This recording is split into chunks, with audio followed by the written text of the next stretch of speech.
this is a time for us to really think about the language that we're using positive language, using language that builds hope. So I keep thinking about this song in my head, and this song to me encompasses everything about loving on people and hugging people from a distance. I love you, you love me. We're all a part of God's body. Stand with me, agree with me. We're all a part of God's body. It is His will that every need be supplied. You are important to me. I need you to survive. I'm thinking about that last sentence. If I need you to survive, what am I doing as a person to show you that I need you to survive? I'm calling you and I'm checking on you, and I want you to know that I love you. Definitely during this time, it's a trying time, kids at home. So parents, what can you do to keep your kids engaged? If you think about it, a lot of the situation, we weren't prepared for this, so a lot of people, you didn't go out and buy a whole bunch of crayons and paints and this and that. So what creative ideas can you do with your children at this time? Children, families. I think one of the things that parents can do is think about, what they value in their household. And then I think that they should put it into action. Make sure you keep your technology charged so that the children can use it, not only for academics, but also to be able to play. Allow them time to play with the toys.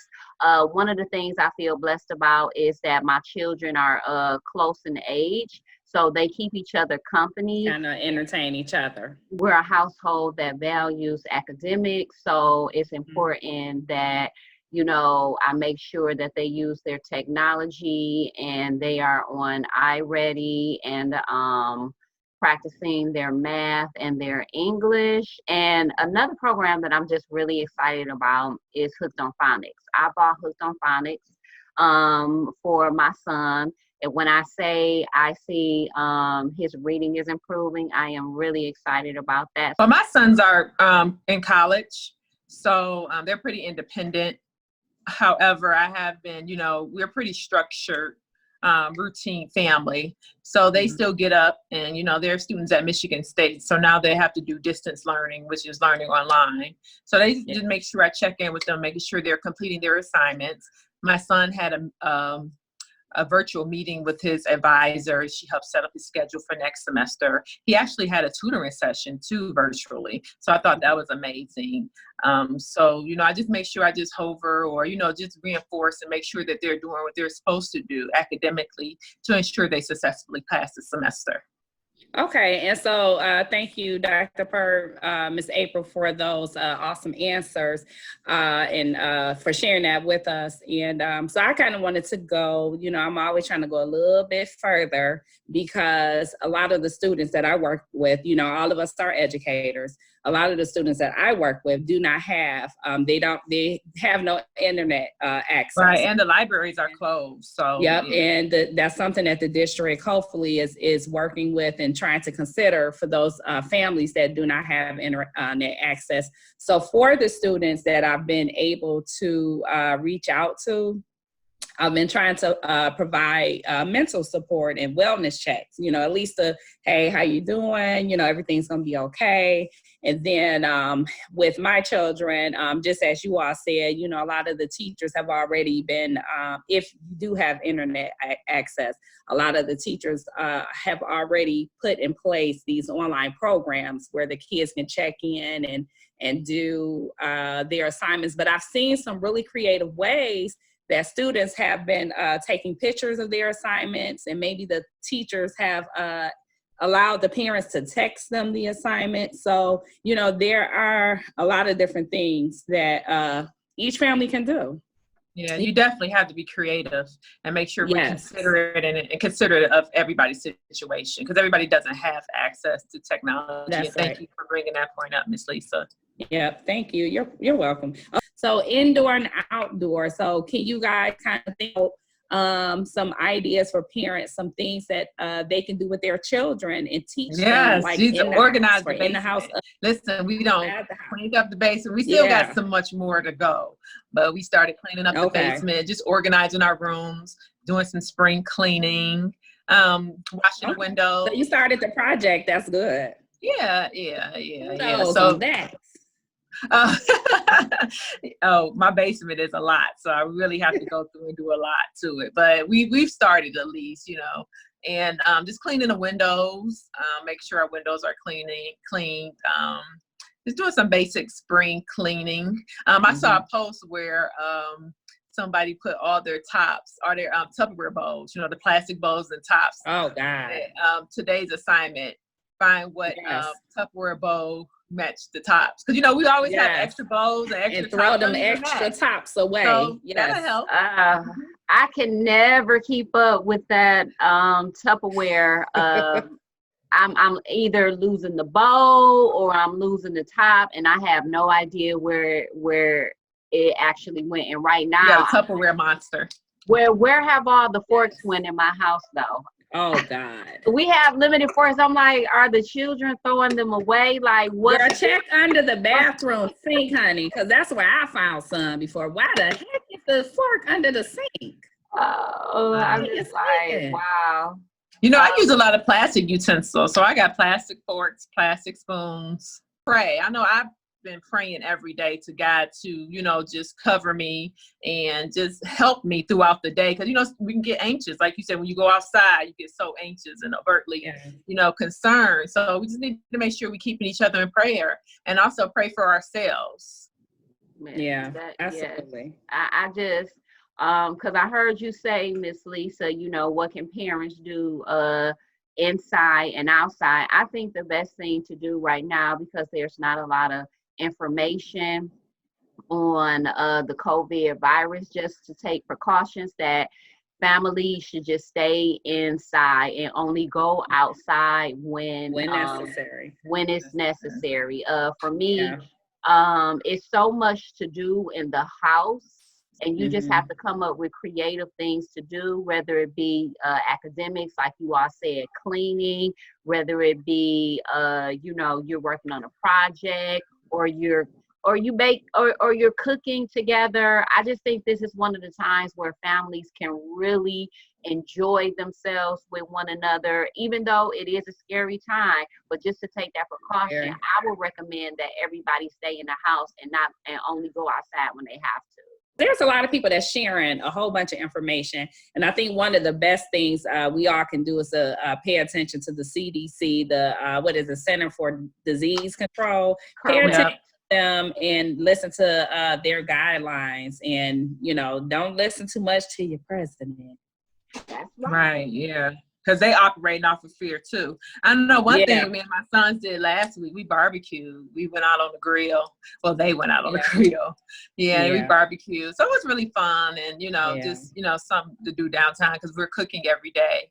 So I think that was really good family time together. And that's what I mean. Like, if you do some things outside, I meant, outside your home, like, I don't know if you need to sweep your porch, or, get some breath of fresh air, open up the window, go out. Get some fresh air. Yeah. And I know that's scary too, because they're saying it's airborne. You don't know to what extent, it is airborne. They could travel, I don't know how many feet, but they said they could travel.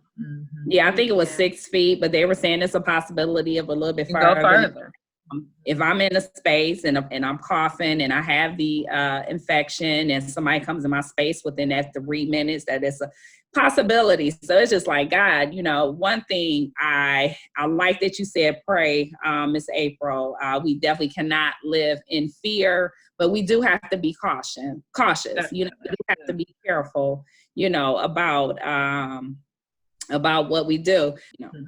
But I did explain to my sons the severity of COVID-19, because when it first came up and showed up here in Michigan, they were still at Michigan State, and they were all at the bars and you know, partying. So I just told them, you know, when they came home, you have to really be careful and mindful who you're around, because you never know who has COVID-19. It's a serious issue.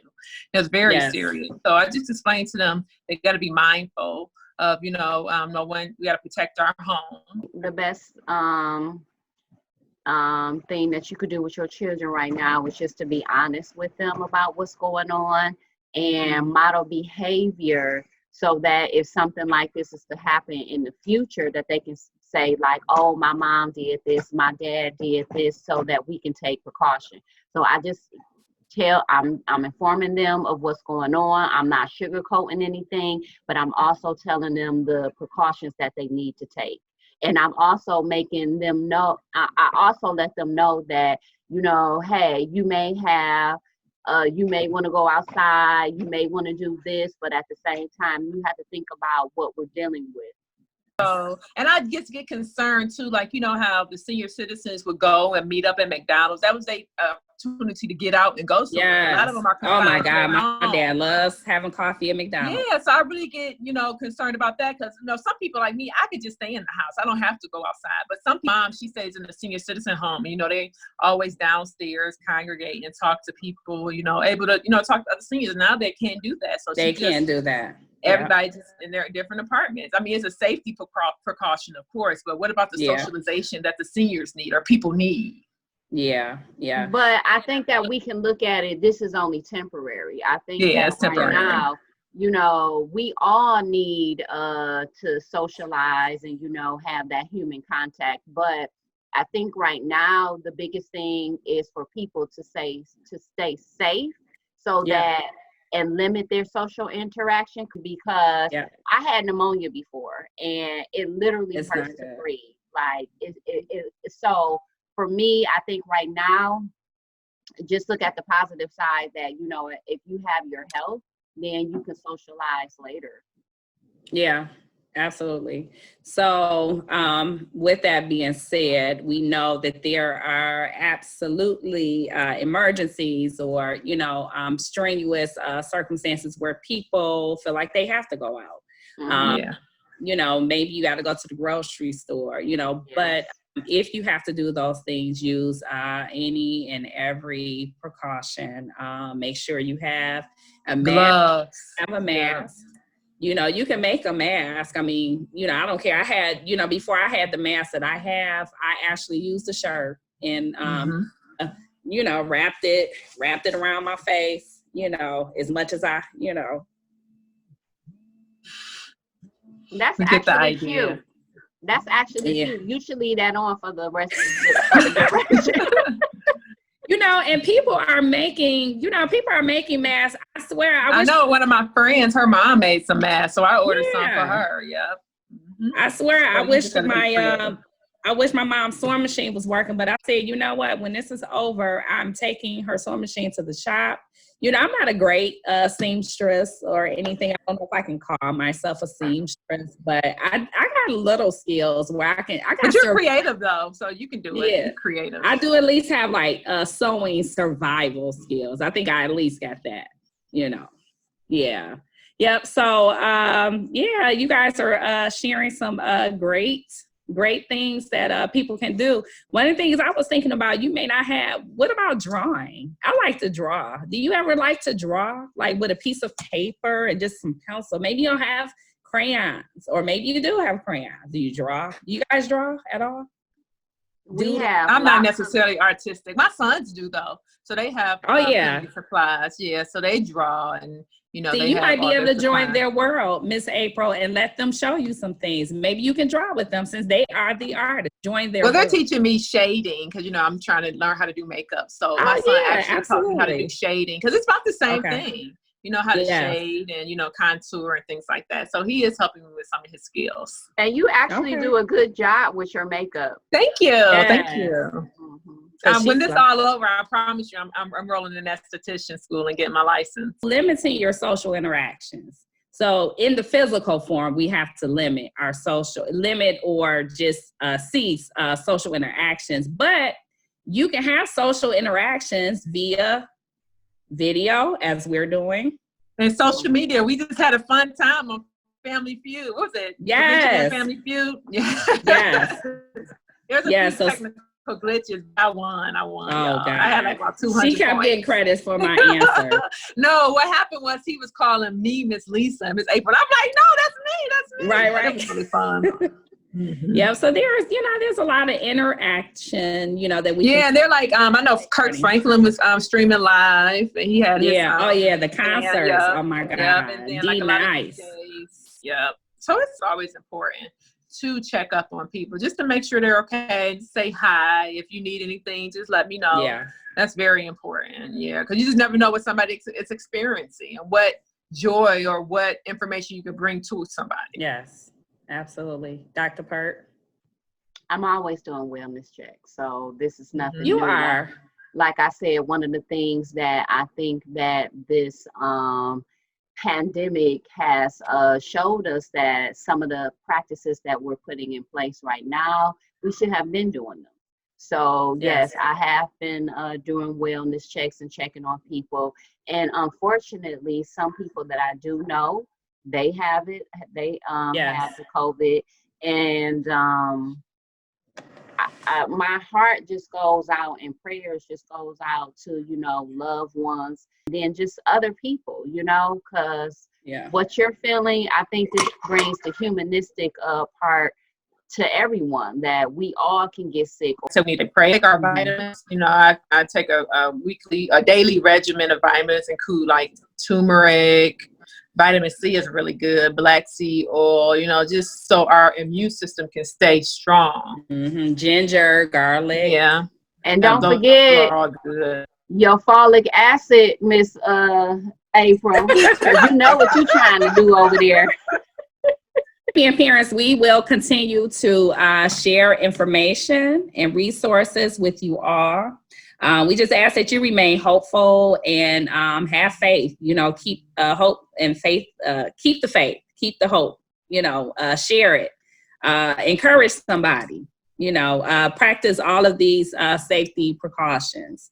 And be well. Stay in, and make your kids stay in. So as always, it is a pleasure, and we appreciate your support. Please remember to check out Mommie Talk, where we provide information that's real, relatable, and right on time. And thank you, and be safe.